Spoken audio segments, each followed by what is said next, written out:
CBS Young and the Restless Spoilers update. Welcome back to our channel, besties. Today is a beautiful sunny Tuesday, but the tea we are about to spill is anything but calm and bright. We are so thrilled to have you here with us as we unpack the latest jaw-dropping, heart-stopping moments from Genoa City. Grab your iced coffees, find a comfortable seat, and strap in, because we have a monumental update to discuss today. You guys, I am deceased. Stop what you are doing. I am literally shaking. Wait, we need to talk about this now because I am physically vibrating from the sheer audacity of what just graced my television screen. I'm literally filming this while I'm running errands, holding my phone at a terrifying angle in the grocery store parking lot because I just had to jump on here and vent. I was mid-skincare routine when this scene dropped, and let me tell you, I smeared my charcoal mask all over my pristine white rug because I literally had to yeet my phone across the room. Send help. My soul has actually left my body. We are not just watching this show anymore, besties. We are invested. We are in the trenches. I am personally offended, emotionally victimized, and totally living for the absolute dumpster fire that the Abbott family has become. I cannot even begin to process the cinematic mayhem we just witnessed, but we are spilling all the tea right now, unfiltered and completely unhinged. Wait, backtrack for a second. I missed a step. Did I say that yet? Ugh, my brain is mush. Moving on, let's just set the stage because the lore is so deep and my grip on reality is genuinely slipping. Basically, we all know Diane Jenkins was recently kidnapped by the absolute nightmare duo of Patty Williams and Dr. Lawrence Markham. That whole saga was genuinely the most exhausting, traumatic event ever, and Jack Abbott has been spiraling ever since. Like, straight up spiraling. He got his wife back, sure, thanks to Kyle being an absolute hero, but Markham is still out there somewhere, breathing our air, and Jack is losing his absolute mind. And honestly, who can blame him? But the way he is handling it? Bestie, be for real right now. He is officially entering his feral era, and I am hyperventilating just thinking about the psychological masterpiece of his current breakdown. Okay, so cut to our sweet, precious, literal angel on earth, Tracy Abbott. Tracy, who should be at home drinking chamomile tea, writing a best-selling novel, and minding her own wealthy business, decides to go rogue. She basically risks her actual life to meet Martin in a deserted park. A deserted park. In Genoa City, have these people learned nothing from decades of soap opera kidnappings? I am screaming at the screen like, "Girl, turn around!" Call the police. Call Victor Newman.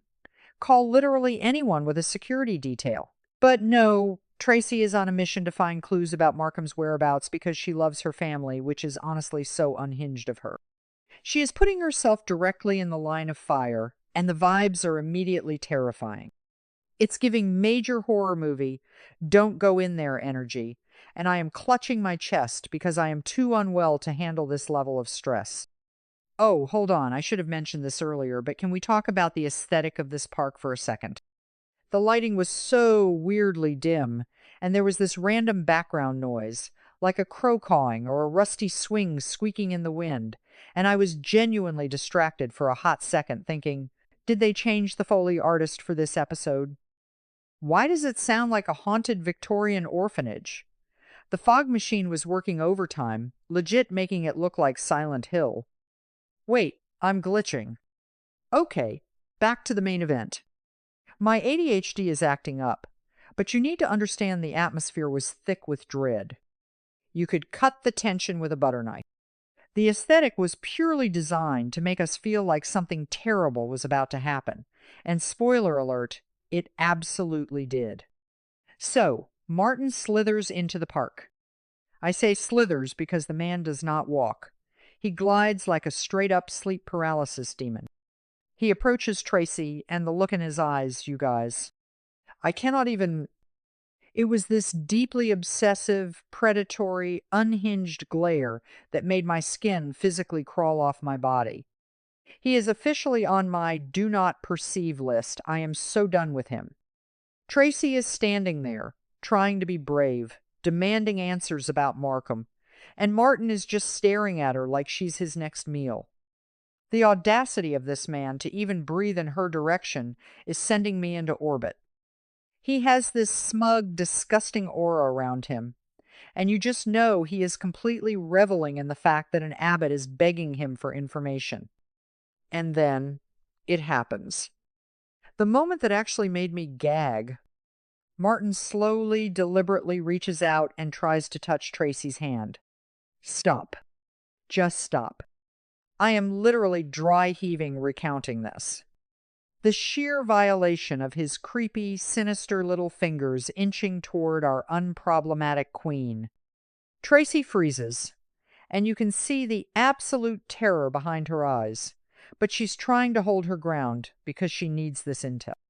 I was screaming into my pillow, "Do not touch her. Get a restraining order. Call the FBI." It was so deeply uncomfortable, a total psychological thriller moment where the stakes felt astronomical. I genuinely thought he was going to pull her into the shadows and we'd never see her again. The slow-motion pacing of his hand reaching for hers was cinematic torture. But wait. Just wait. Because right as his hand is about to make contact, bam! Jack Abbott literally yeets himself out of the bushes. Out of the bushes, you guys. I didn't even know he was there. Was he crouching in the poison ivy for 20 minutes? Was he army crawling through the dirt in his tailored Armani suit? I am deceased. Jack explodes from the foliage like a rabid silverback gorilla defending its territory. The cinematic mayhem of this jump scare. I threw my hands up in the air and knocked over my iced matcha latte, but I didn't even care because the drama was peaking. It was like watching a superhero landing, but if the superhero was deeply traumatized and running on 0 hours of sleep. Jack does not just intervene.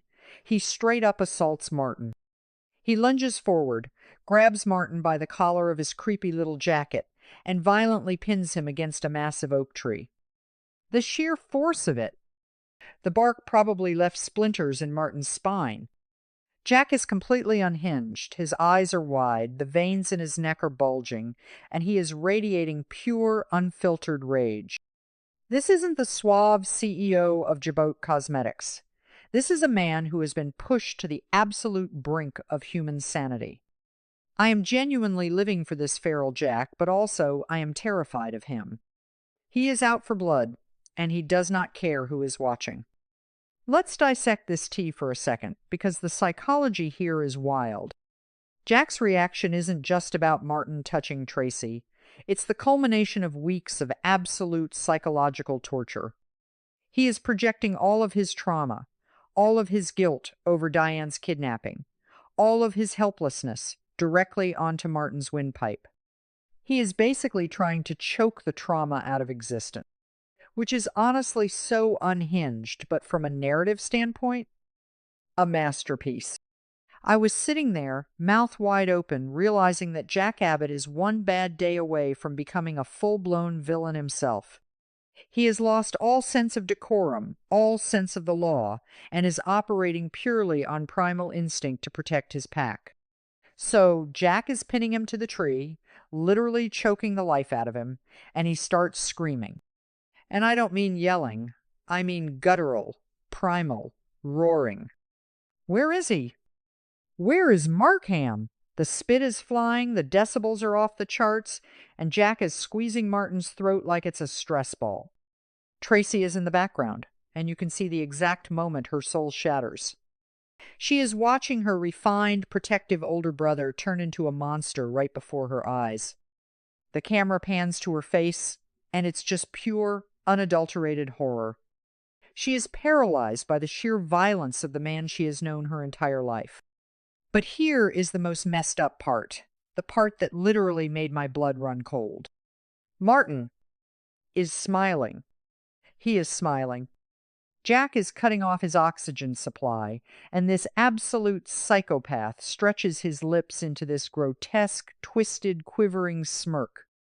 I am literally hyperventilating right now just thinking about it. Who smiles while being strangled by a billionaire in a park?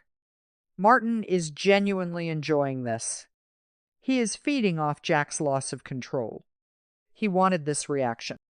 He is savoring the fact that he has pushed the great Jack Abbott into a state of homicidal mania. It's giving major Joker vibes, and I am sick to my stomach. And don't even get me started on the vibes. It was pure, concentrated evil. And then Martin chokes out the line of the century. With this raspy, breathless, sinister voice, he looks Jack dead in the eye, blood rushing to his face, and whispers, "He's closer than you think. He's watching us. Right now." I screamed. I literally looked over my own shoulder in my living room because I felt like Markham was in my house. The paranoia. The absolute psychological warfare. Martin basically just confirmed that Markham is omnipresent, lurking in the shadows, orchestrating this entire encounter. Jack's grip falters for a microsecond because the terror of that statement hits him like a freight train. Are they being watched through a sniper scope? Is Markham in the next bush over? I was losing my mind. Tracy's reaction to all this is what truly broke me. She takes a step back, trembling, realizing that Jack is completely out of control. She came here to find answers and save her family, but instead she's witnessing her brother's total psychological collapse. Jack's trauma has turned him into a weapon, and he doesn't care who gets caught in the crossfire. The realization hits Tracy that Jack is deeply, fundamentally broken by what happened to Diane, and that he might never be the same. The Abbott family is basically a walking trauma bond at this point, and I am crying real tears for Tracy because she deserves so much better than this mess. She just wanted to help, and now she's front row to an attempted murder. Besties, I am calling it right now. I am manifesting some unhinged prophecies for the grand finale of this storyline. Jack's villain arc is about to go nuclear. If he doesn't end up behind bars for literally murdering Martin or Markham, I will be shocked. The stakes are astronomical, the vibes are toxic, and I'm officially a hostage to this plotline. Manifesting a total dumpster fire by the next update, because there is no way this ends peacefully. I need to go lie down, drink some water, and reevaluate my entire life because I am too emotionally invested in these fictional people. Make sure you sound off in the comments because I need to know if you are as unwell as I am right now. Until next time, stay safe, check your bushes for Jack Abbott, and whatever you do, do not go to deserted parks.